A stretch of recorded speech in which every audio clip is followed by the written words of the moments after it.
Halo sahabat teknik semuanya, salam sehat, salam damai, dan salam sukses. Kali ini saya akan membahas tentang teori dasar las oksiasetelin. Las oksiasetelin adalah merupakan teknik las yang konvensional dan fenomenal. Kenapa seperti itu? Karena las asetelin ini masih menggunakan sistem kerja yang manual, masih menggunakan pengaturan oksigen dan gasnya menggunakan jari tangan. Oke, sebelum saya berbicara lebih jauh, saya akan memberikan 3 bagian penting mengenai teori dasar las asetelin. Yang pertama itu adalah pengenalan tentang jenis logam. Yang kedua adalah pengertian dari fungsi gas asetelin tersebut. Yang ketiga adalah pengetahuan tentang titik cair atau titik lebur sebuah logam.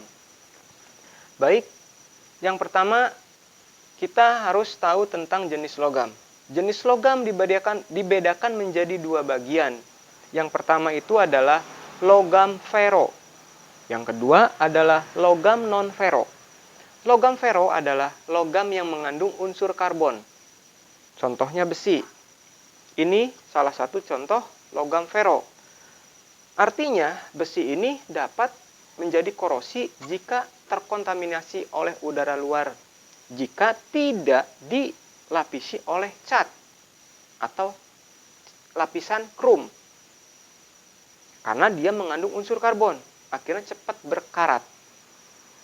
Kemudian, logam non-fero adalah logam yang tidak mengandung unsur karbon. Contohnya adalah stainless, aluminium, kuningan, dan lain-lain sebagainya selain besi. Untuk membedakan secara gampang mana yang besi, mana yang bukan, itu bisa menggunakan bantuan magnet. Jika logam fero atau contohnya besi ini dapat menempel dengan magnet dengan sempurna. Tapi jika kita tempelkan stainless ini dengan magnet, dia tidak akan menempel. Aluminium tidak akan menempel. Kuningan tidak akan menempel. Pokoknya selain dari besi, itu pasti tidak akan menempel dengan magnet. Kenapa? Saya menjelaskan tentang pengertian jenis logam. Yang saya khawatirkan jika suatu saat kalian mendapatkan kasus atau mendapatkan pekerjaan dari konsumen yang berbeda jenis logamnya, contohnya aluminium. Kita dihadapkan dengan benda kerja aluminium nih. Terus karena kita tidak tahu, kita ngelasnya pakai kawat besi. Ya tidak akan menempel. Kemudian kita coba lagi pakai kuningan, nggak akan nempel. Malah jadi rusak benda kerjanya. Oleh karena itu, kita harus tahu mana yang besi, mana yang bukan. Jangan disamaratakan semuanya besi. Warnanya hitam itu besi. Bukan.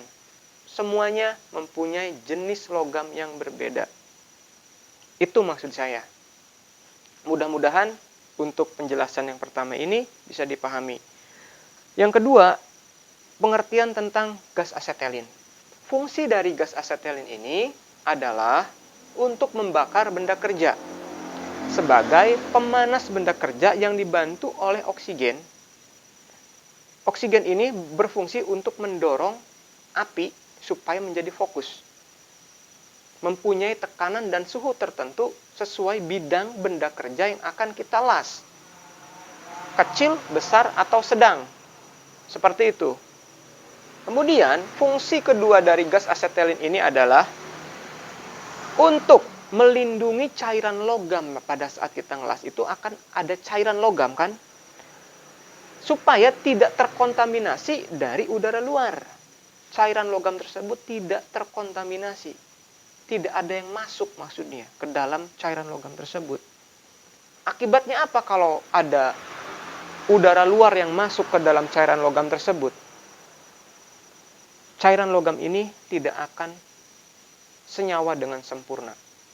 Bisa terjadi kekeroposan, bisa terjadi bolong-bolong. Maksudnya udara luar ini apa? kita di alam semesta ini, di sekeliling kita, bukan hanya oksigen, tetapi ada zat-zat unsur zat yang berbeda, yang beraneka ragam. Contohnya seperti karbon dioksida, H2O, air, nitrogen, hidrogen, helium, dan lain-lain sebagainya. Nah, zat-zat tersebut tidak boleh masuk ke dalam cairan logam. Itu maksud dari pengertian melindungi cairan logam. Ada perisainya. Nanti ini juga akan saya bahas pada prakteknya agar lebih paham. Ini hanya teorinya saja. Oke, yang ketiga itu adalah pengenalan tentang titik cair sebuah logam atau titik lebur sebuah logam. Besi itu mempunyai titik cair sekitar 1000 sampai 1500 derajat Celcius. Aluminium mempunyai titik cair sekitar 800 derajat Celciusan. Kuningan sekitar 900 sampai 1000 derajat Celcius.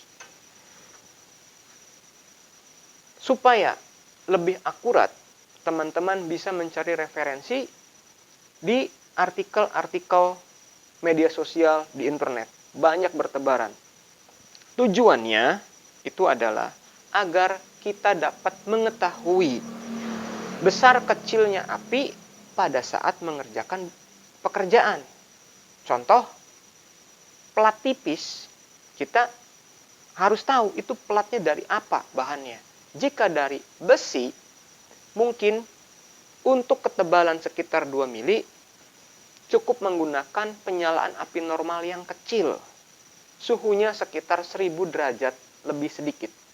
Tapi, kalau untuk ketebalan 5 mili ke atas, itu butuh tekanan yang lebih tinggi. Kita lebih besarkan apinya. Itu untuk besi, 1000 derajat ke atas.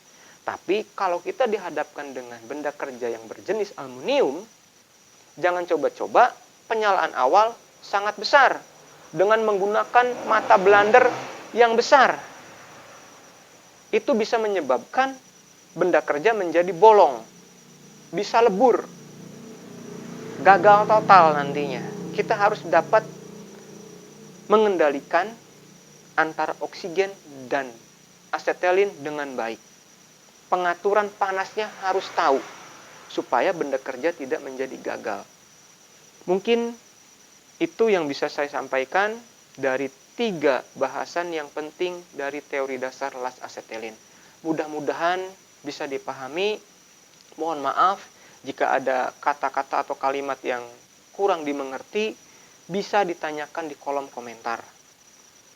Kedepannya saya akan membuat video tentang pengenalan dasar alat las oksiasetelin seperti yang ada di hadapan saya sekarang ini secara detail, dari mulai bagian-bagiannya sampai sistem keamanan kerjanya, supaya kita semua dapat menjadi seorang profesional welder, dapat menjaga atau merawat alatnya dengan baik supaya tidak cepat rusak dan dapat mengoperasikannya dengan baik. Mungkin itu saja yang bisa saya sampaikan di episode yang pertama ini. Pesan saya, tetap semangat, terus belajar, terus berkarya, dan salam sukses. Terima kasih.